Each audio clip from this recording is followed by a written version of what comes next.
So is ASA actually in a good place now? Well, the community crunch just came out and we've got some information from Twitter and things like that. So there's a little bit to talk about today. So let's just go through some stuff and I'll give you some opinions on things.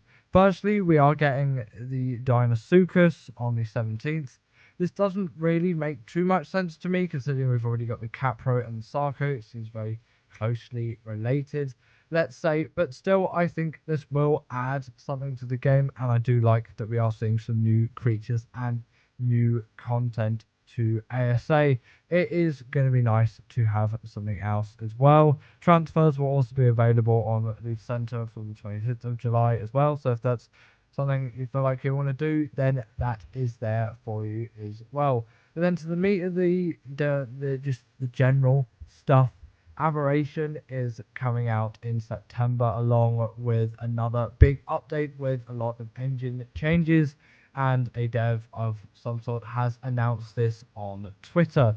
And I sort of want to talk about the Twitter point of it first, as the community crunch is here for a reason. It's supposed to be here to tell everyone in the community, this is what is going to happen with the game. And well, yeah, we do learn a bit from the community crunch. It tends to be that there's this separation between the community crunch and also all the stuff that goes on Twitter and what all the devs put on Twitter. Personally, I think you should put all that information in the community crunch. It's great for showing, obviously, all the creators' works and also new creatures and things, but we also do want to know about some of the updates apart from exactly when they come out, because September is going to be a big month for Survival Ascended considering everything goes through. Aberration is probably the most popular map out there for a lot of ARC players, and I think a lot of people are really looking forward to that being that map sorry being released. And Aberration has had a lot of influence on people. I think it is going to be an amazing looking map.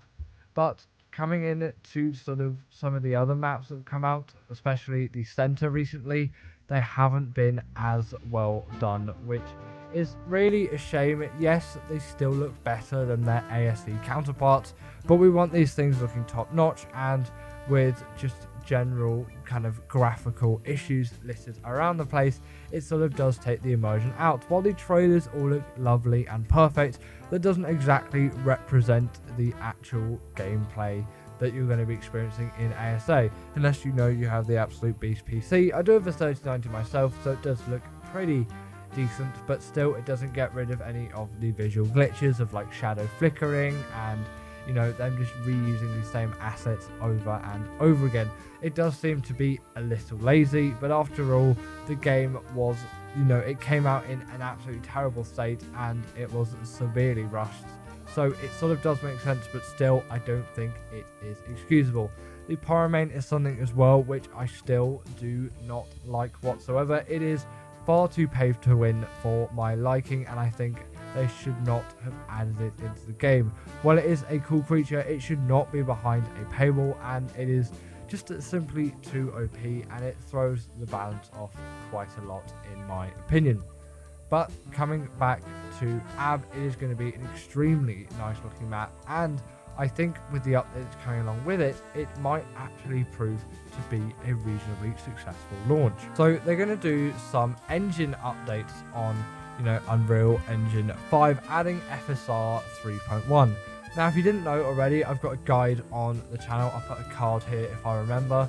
Otherwise, you can just look it up, where you can get more performance out of ASA by installing an FSR 3 mod, where it will take that frame generation option and then use FSR's frame generation, because that is available on really all the GPUs out there. And obviously, you still do need a GPU that supports the games, but provided you can launch Ark Survival Ascended, you can utilize this tool, although it can be a bit shaky on non-RTX GPUs, but still it is a viable solution. But now it is fully coming to the game in September, which is going to be great for loads of players, because some people simply are not going to go through game files and whatnot to get themselves this extra performance, especially maybe on the console side of things, because you simply can't, or some people on the PC side of things, as they just want something that works and they just want all the settings to be there in game. If you had a 40 series GPU on the RTX side of things, then you should be fine. You've got NVIDIA frame generation.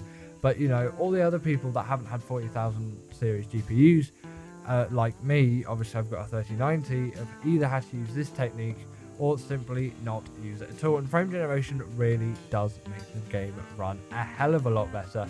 I could not play ASA without frame generation, as I'm not hitting 60 without it, but with it I am, and I can play at 1440p with high settings, and it looks really nice for me. I'm still sticking to the ASE stuff though, because all the content isn't there on ASA yet.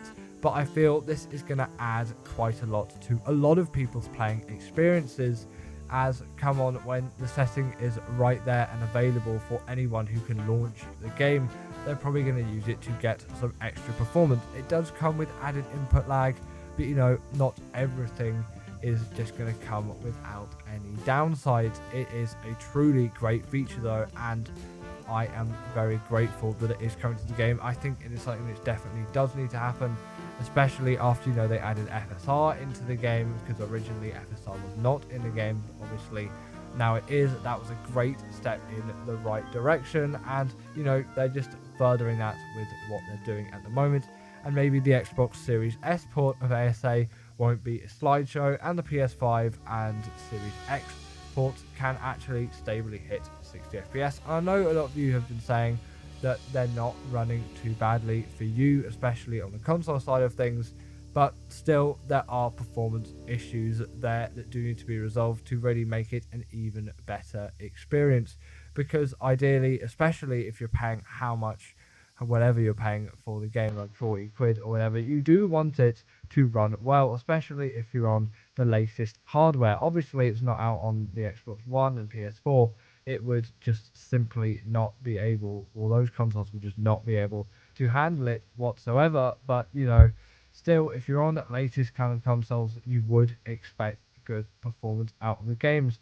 And Digital Foundry did a review, you can see just a couple of clips on the screen now of that, and they said the game is in dire need of further optimization. And that's coming from the experts. That's not me, because I'm not an expert in game design or game optimization, but Digital Foundry has said it, and that is a very good marker for Wildcard to be like, right, we do need to optimize this game further. And obviously Arc is struggling with optimization issues, but it was no doubt from the beginning in my eyes that ASA was all full of the same stuff as well.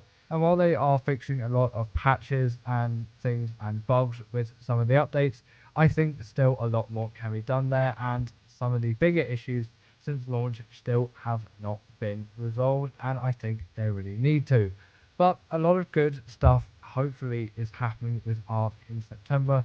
Not sure how the whole engine update thing and Ab are going to come out at the same time, as that might introduce loads of issues in terms of bugs, but hopefully all goes smoothly, and hopefully ASA is maybe a little bit more smooth sailing from September.